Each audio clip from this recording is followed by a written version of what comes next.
कपड़े धोने वाली बहू। शादी के पहले से ही विभा को कपड़े धोने का बड़ा शौक था। कभी नल के नीचे तो कभी तालाब के पास। अरे मेरी नीली वाली लुंगी नहीं दिख रही है। विभा की अम्मा, कहाँ रखी है लुंगी? अरे वो तो विभा ने परसों ही धोकर रखी थी आपकी अलमारी में, देखो वहीं होगी। वो ना मैंने आज धो दी, मुझे लगा कि गंदी हो गई होगी। अरे कैसे गंदी हो गई थी? उसे तो मैंने पहना भी नहीं। हे भगवान, इस लड़की के कपड़े धोने की आदत से परेशान हो गया हूँ मैं। जितना तो घर में राशन नहीं आता, उससे कहीं ज्यादा डिटर्जेंट पाउडर का खर्चा है। इसकी शादी करवा दो, शादी जाए अपने घर में ही करे काम, फिर चाहे घर के कपड़े धोने हो या पूरे गांव की। हाँ ठीक बोल रही हूँ, देखता हूँ मैं कोई लड़का। वो दिन भी आ जाता है जब विभा को देखने लड़के वाले आ जाते हैं। लड़की मुझे अच्छी लगी। होने वाली सास कहती है, बेटी अगर कुछ पूछना है तो पूछ लो। वैसे तो हमारी लड़की बहुत ही शर्मीली है, जो बोल दो वो मान लेती है, इसे क्या पूछना होगा। अरे कैसी बात कर रही हो माँ, मुझे इन लोगों के घर रहना है, सवाल तो कई है। हाँ बेटा पूछ लो ना, क्या पूछना है। आप लोगों के घर कपड़े कौन धोता है? सास का मुंह बन जाता है। देखो, अगर तुम ये कहना चाहती हो कि तुम्हें कपड़े धोने नहीं आते तो सुन लो, कपड़े मैं ही धोती हूँ, लेकिन तुम्हारे आ जाने के बाद मैं रुमाल तक नहीं धोऊंगी। अरे चुप रहना भाग्यवान, बहू बेचारी घर आई नहीं, उसे डराना शुरू कर दिया। वो क्या है ना बिटिया, अभी तक तो ये कल्लू की माँ ही धोती थी, लेकिन अब तुम्हारे पापा तो दहेज में वॉशिंग मशीन देंगे ही। तभी विभा की माँ बोल पड़ती है, सवाल भी पूछा तो क्या। वैसे भाई साहब, मशीन की तो फिर भी कपड़े धोने की कैपेसिटी होती है। मतलब जो बिटिया दे रहे हैं ना विभा, इसे कपड़े धोने का बहुत शौक है। ये आप लोगों की क्या, आस पड़ोस गांव मोहल्ले सबके कपड़े धो दे और उफ तक ना करे। बाहर देखा नहीं आपने कितने कपड़े सूख रहे हैं? सब हमारी बिटिया ने ही तो धोए हैं। बस भी करो ना माँ, शर्म आ रही है इतनी तारीफ सुनकर।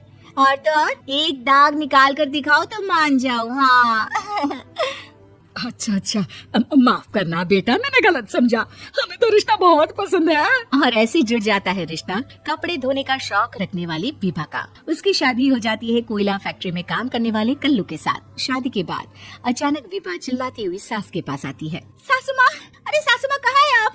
ये तो धोखा है, धोखा दिया आप लोगों ने मुझे। इसे ससुर के चक्कर के बारे में पता चल गया।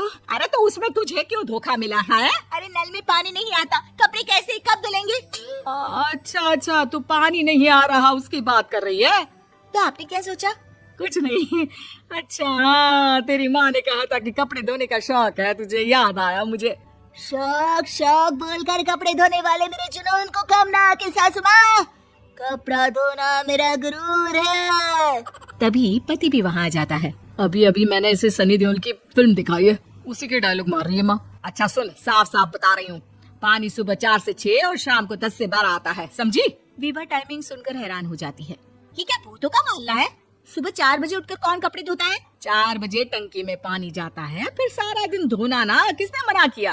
अरे कैसी बात कर रही है, 200 लीटर की टंकी में कितने कपड़े धो लूंगी मैं? सुबह ही उठ जाऊंगी मैं। अब क्या था, विभा सुबह 4 से लेकर रात के 12 बजे तक कपड़े ही धोती रहती। एक रोज सास पड़ोस से निकलकर कहीं जा रही होती है कि साथ वाली कहती है, हाँ कल्लू की माँ, जरा ये बताओ कि 2 साड़ी है, 2 ब्लाउज और एक पेटीकोट और एक नाड़े वाला लंबा कच्छा। हाँ तो? अरे तो क्या, कितना लोगी धुलाई ये बताओ। 2 बन दिख रहे हैं हम क्या? हमारे पति सरकारी नौकरी से अभी अभी रिटायर हुए हैं और बेटा सुपरवाइजर है कोयला फैक्ट्री में।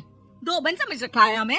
हाय रे कल्लू की अम्मा, माफ कर दो, वो तो मोहल्ले में यही सब बता रहे थे कि तुमने बहू को कपड़ा धुलवाने के काम में लगा दिया है। सास को पड़ोसन की बात सुनकर गुस्सा आ जाता है। वो घर पहुंचती है जहां घर के बाहर ही इतने सारे कपड़े सूख रहे होते हैं जितने कि किसी धोबन के घर पर। अरे ओ कल्लू की दुल्हन, बाहर निकल। माँ जी यही आ जाओ, बाथरूम में चादर धो रहे हैं हम। अरे अभी हम धोते हैं, तुमको बाहर निकलो। ये आस पड़ोस वाले बोल रहे हैं कि हम बहू से कपड़े धुलवा धुलवा कर उसे कपड़ा धोने वाली बना दिए हैं। अरे छोड़ो ना माँ जी, किन लोगों की बातों में आती हो? आस पास के लोगों का तो काम ही होता है कि वो किसी तरह सास बहू को लड़ा दे। बहू सारे घर के कपड़े धोती है, ये क्या कम है? बोलिए। सास को भी लग जाता है कि वो बहू का ये सनकीपन नहीं छुड़वा सकती, इससे अच्छा है कि खुद ही चुप हो जाए। एक रोज सास और बहू मंदिर जाते हैं, जहाँ सास की साड़ी वहाँ खड़ी भीख मांगने वाली से मिलती है। माँ जी क्या बात है, आपकी साड़ी उस भिखारन से कितनी मिल रही है ना? हाँ हाँ देखो तो, दोनों की साड़ी मिल रही है। क्या बात है कल्लू की अम्मा, तुम खुद को तो अफसर की बीवी बताती हो और ऐसी सिंपल सी प्लेन साड़ी पहनकर घूमती हो।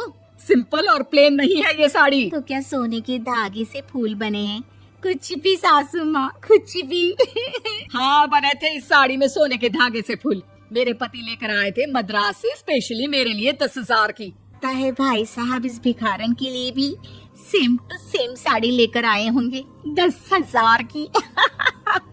सास उस वक्त तो कुछ नहीं कहती, लेकिन बहू के साथ घर आती है और अलमारी से एल्बम निकाल कर लाती है। ये साड़ी देख रही है, ये वही साड़ी है जिसे मैंने अभी पहना था। इस साड़ी में ये जो चमकदार फूल दिख रहे हैं ना, ये सोने के धागों से काटे गए हैं। लेकिन तू लोकल वॉशिंग मशीन ब्रश से घिस घिस कर सारे फूलों को निकाल कर साड़ी प्लेन कर दी। मुझे माफ कर दीजिए सासू माँ। और तो और, जब मैंने तुझे तेरी गलती के लिए कुछ नहीं कहा, लेकिन तूने तो सबके सामने मेरा मजाक ही बना दिया। क्यों? बहू को समझ में आ जाता है कि अब से उसका कपड़े धोना बंद।